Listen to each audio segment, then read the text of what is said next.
Hello hi అండి, welcome to the video. So ఈ channel లోపల ప్రపంచంలో జరిగినటువంటి చాలా ఇంట్రెస్టింగ్ టాపిక్స్ని మీ ముందుకు తీసుకురావడం జరుగుతుంది. సో వాటి మీద మీ అభిప్రాయం ఏమిటి అన్న విషయాన్ని మాత్రం ఖచ్చితంగా కామెంట్స్లో చెప్పండి. అయితే ఇప్పుడు ఈ వీడియోలో మాట్లాడబోయే ఇంట్రెస్టింగ్ టాపిక్ దేని గురించి అంటే టైం ట్రావెల్ చేసి వచ్చాను అని చెప్పినటువంటి ఒక వ్యక్తి గురించి. యాక్చువల్గా అది నిజమా, అటువంటి వ్యక్తి ఉన్నాడా లేడా, దీనికి సంబంధించినటువంటి ఇన్ఫర్మేషన్ ఇంటర్నెట్లో మనకేముంది, అప్పట్లో ఏం జరిగింది అన్న విషయాల గురించి ఇప్పుడు ఈ వీడియోలో మాట్లాడబోతున్నాం. సో యాక్చువల్గా 2003 లోపల ఇంచుమించుగా జూన్ జూలై ఆ ప్రాంతం లోపల అమెరికాలో ఉన్నటువంటి ఎఫ్బిఐకి ఎన్నో రకాల జర్నలిస్టుల నుంచి, ఎన్నో రకాల న్యూస్ కంపెనీస్ నుంచి, న్యూస్ పేపర్స్ ఏజెన్సీస్ నుంచి ఫోన్స్ వస్తున్నాయి. ఆ ఫోన్స్లలో వాళ్ళు అడిగే ప్రశ్న ఎఫ్బిఐని ఏంటి అంటే, ఆండ్రూ అని చెప్పేసేటటువంటి వ్యక్తి ఏమైపోయాడు, ఆ వ్యక్తిని మీరేం చేశారు, ఆ వ్యక్తి నిజంగా టైం ట్రావెల్ చేసి వచ్చాడా, ఆ వ్యక్తి బ్యాక్గ్రౌండ్ ఏమిటి అని చెప్పేసి ఇలా రకరకాల ప్రశ్నలు అడుగుతున్నారు. ఇంకొన్ని న్యూస్ పేపర్లో ఆర్టికల్స్ ఏమని వస్తున్నాయంటే ఆండ్రూ జర్మనీలో కనిపించాడు, జపాన్లో కనిపించాడు, యూరోప్లో కనిపించాడు, ఇలా రకరకాల ఆర్టికల్స్ అనేటివి వస్తున్నాయి. సో వీటన్నిటికీ ఎఫ్బిఐ చెప్పే సమాధానం ఏంటంటే మా దగ్గర ఎటువంటి ఇన్ఫర్మేషన్ లేదు, మేము ఎవరిని అరెస్ట్ చేయలేదు, ఎవరిని ఇన్వెస్టిగేషన్ చేయలేదు, అసలు మీరు దేని గురించి మాట్లాడుతున్నారు అని చెప్పేసి. సో ఈ మొత్తం ఇప్పుడు ఇంతవరకు చెప్పినటువంటి టాపిక్ మొత్తం విన్న తర్వాత ఒక కన్ఫ్యూజన్ వస్తుంది, అసలు నిజంగా ఏం జరిగింది, అంతకుముందు ఎవరు వచ్చారు అని చెప్పేసి. సో యాక్చువల్గా ఒక న్యూస్కి సంబంధించినటువంటి ఆర్టికల్ ప్రసారం అయింది.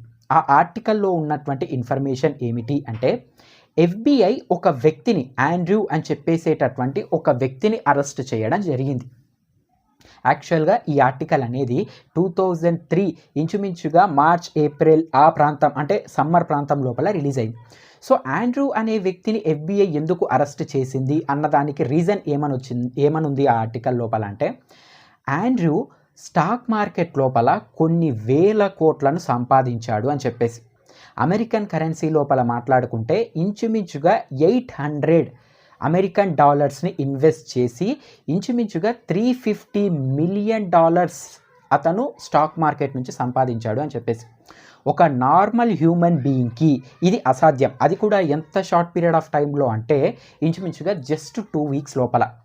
ఒక 2 వీక్స్ లోపల స్టాక్ మార్కెట్ ఎక్కడైనా మూవ్ అవ్వచ్చు. అంతసేపు ఇంత అమౌంట్ ఇన్వెస్ట్ చేసి ఎటువంటి టెన్షన్ లేకుండా ఆగడం అనేది ఒక మామూలు మనిషికి సాధ్యం కాదు.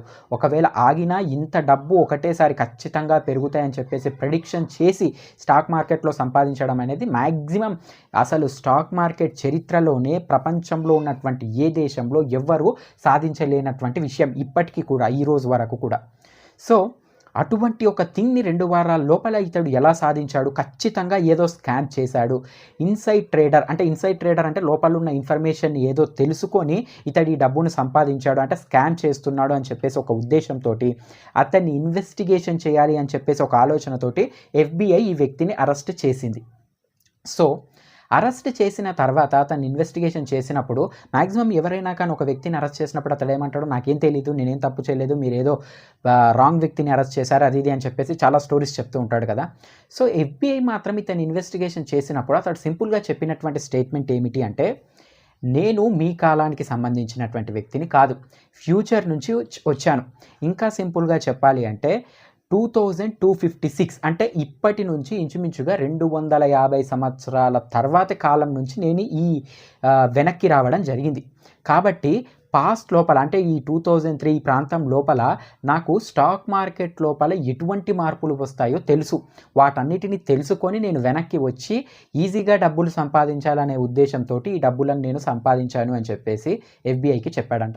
ఇప్పుడు సింపుల్గా ఎవరైనా ఒక వ్యక్తి ఇటువంటి సినారియో లోపల ఇటువంటి ఆన్సర్ చెప్తే ఈ కాలంలో కూడా మనం ఎవరం నమ్మం, పిచ్చోడు అని చెప్పేసి నిర్ధారణకు వస్తాం. సో అలానే ఎఫ్బిఐ ఏం చేసిందంటే ఇదంతా అబద్ధం, ఇతడు అబద్ధం చెప్తున్నాడు అని చెప్పేసి అతడి బ్యాక్గ్రౌండ్ వెరిఫికేషన్, అతడి ఐడెంటిటీ వెరిఫికేషన్ చేయడం మొదలుపెట్టింది. సో అతడి ఐడెంటిఫికేషన్ని వెరిఫికేషన్ చేస్తున్నప్పుడు ఈ పలానా ఎఫ్బిఐకి దొరికినటువంటి షాకింగ్ ఇన్సిడెంట్ ఏంటి అంటే, డిసెంబర్ 2002 కన్నా వెనక్కి వెళ్తే అతడి గురించికి సంబంధించినటువంటి ఎటువంటి ఆధారాలు కూడా ఎఫ్బిఐకి దొరకలేదు. ఎంతసేపు ఉన్నా కానీ 2002 డిసెంబర్ నుంచి మాత్రమే అతడు ఇక్కడ ఉన్నట్టుగా ఆధారాలు ఉన్నాయి. పర్టికులర్ ఆ ఇంట్లో కానీ లేకపోతే ఆ ప్రాంతంలో తిరిగినట్టు కానీ ఇవన్నీ ప్రూఫ్స్ అనేవి ఉన్నాయి. అంతకన్నా వెనక్కి వెళ్తే అతడు ఎక్కడి నుంచి వచ్చాడో, అతడి ఐడెంటిటీ ఏంటి, హూ ఈజ్ ఈ అన్నదానికి ఎటువంటి ఆన్సర్ కూడా ఎఫ్బిఐకి దొరకలేదు. ఇతడు ఎఫ్బిఐ తోటి ఇంకా చెప్పిన మాటలు ఏంటంటే, ఫ్యూచర్లో జరగబోయే చాలా సంఘటనలు నేను చెప్పగలను అని చెప్పేసి, ఒసామా బిన్ లాడెన్ గురించి ఏమో చెప్పాడంట, ఎయిడ్స్ క్యూర్ కావడానికి ఏం చేయాలో అని కూడా చెప్పాడంట. ఇలా రకరకాల ఏంటంటో పిచ్చి పిచ్చిగా మాట్లాడుతున్నాడు అని చెప్పేసి ఎఫ్బిఐ ఇతన్ని తీసుకువెళ్ళి కోర్టులో సబ్మిట్ చేయాలని చెప్పేసి నిర్ణయించుకుంది. బట్ కోర్టులో సబ్మిట్ చేయడానికన్నా కొన్ని రోజుల ముందే ఉన్నట్టుండి ఇతడు కనిపించకుండా పోయాడు. ఎక్కడికి వెళ్ళిపోయాడు, ఏమైపోయాడు, ఇతన్ని ఎవరైనా ఏమైనా చేశారా, లేకపోతే ఇంకేమైనా జరిగిందా అన్న విషయాలన్నిటికీ అన్నీ కూడా ఒక పెద్ద క్వశ్చన్ మార్క్లానే ఉన్నాయి. సో ఈ మొత్తం స్టోరీని అంతా కూడా ఎఫ్బిఐ చాలా సీక్రెట్గా మెయింటైన్ చేస్తుంది. ఆ వ్యక్తిని ఏం చేసిందో తెలియదు, లేకపోతే ఆ వ్యక్తే పారిపోయాడో తెలియదు, అసలు దీని వెనుకలు ఏం జరిగిందో అన్న విషయం తెలియదు అని చెప్పేసి ఒక పర్టికులర్ న్యూస్ పేపర్ అనేది ఒక ఆర్టికల్ని క్లియర్ కట్గా అక్కడ ముద్రించడం జరిగింది. ఒక్కసారిగా ఈ ఆర్టికల్ చదివిన వాళ్ళందరికీ కూడా షాక్. ఇటువంటి ఒక సిచ్యువేషన్ అనేది జరిగిందా అని చెప్పేసి. యాక్చువల్గా ఫ్యూచర్ నుంచి ఒక మనిషి వస్తే ఎఫ్బిఐ ఇంత సీక్రెట్గా దీన్ని పెట్టిందా అని చెప్పేసి. ఈ ఆర్టికల్ చదివిన వెంటనే చాలామంది జర్నలిస్టులు కూడా ఎఫ్బిఐకి ఫోన్ చేశారు, ఇది నిజమా, ఆ వ్యక్తి ఏమైపోయాడు, ఎక్కడున్నాడు ఇది అని చెప్పేసి. యాహూలో అంటే అప్పట్లో యాహూ అనేది చాలా గ్రేటెస్ట్ అంటే చాలా ఫాస్టెస్ట్ సెర్చ్ ఇంజన్, అప్పట్లో చాలా పాపులర్ సెర్చ్ ఇంజన్. అందులోపల కూడా ఈ ఆర్టికల్ ప్రచురించడం జరిగింది. సో దీని కాన్ఫిడెన్స్ అంటే ఇది నిజము అని నమ్మే వాళ్ళ కాన్ఫిడెన్స్ అనేది చాలా ఎక్కువైపోయి అసలు ఏం జరిగింది, ఆ వ్యక్తి ఎక్కడి నుంచి వచ్చాడు, ఆ వ్యక్తి దగ్గర ఉన్నటువంటి ఇన్ఫర్మేషన్ ఏమిటి అని చెప్పేసి ఎన్నో రకాల ఫోన్ కాల్స్ ఎఫ్బిఐ మీద చాలా ప్రెషర్ అనేది ఏర్పడింది.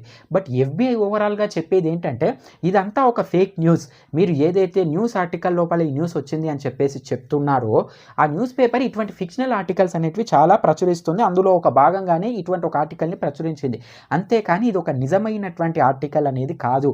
మేము ఎటువంటి వ్యక్తిని అరెస్ట్ చేయలేదు. స్టాక్ మార్కెట్లో కూడా జస్ట్ $800 ఇన్వెస్ట్ చేసి $350 మిలియన్ సంపాదించినట్టుగా ఎటువంటి కేసు రిజిస్టర్ అవ్వలేదు, ఎటువంటి ట్రాన్సాక్షన్ కూడా జరగలేదు అని చెప్పేసి ఎఫ్బిఐ ఫోన్ చేసిన ప్రతి ఒక్కరికి ఎంత చెప్పినా కానీ ఎవరు కూడా నమ్మే పరిస్థితుల్లో లేరు. బట్ ఆ తర్వాత మాత్రం ఈ విషయం అనేది ఒక పెద్ద క్వశ్చన్ మార్క్ లానే మిగిలిపోయింది. బట్ చాలామంది దీని మీద ఉన్నటువంటి అభిప్రాయం ఏంటి అంటే ఖచ్చితంగా ఆ వ్యక్తి టైం ట్రావెల్ చేసే వచ్చాడు.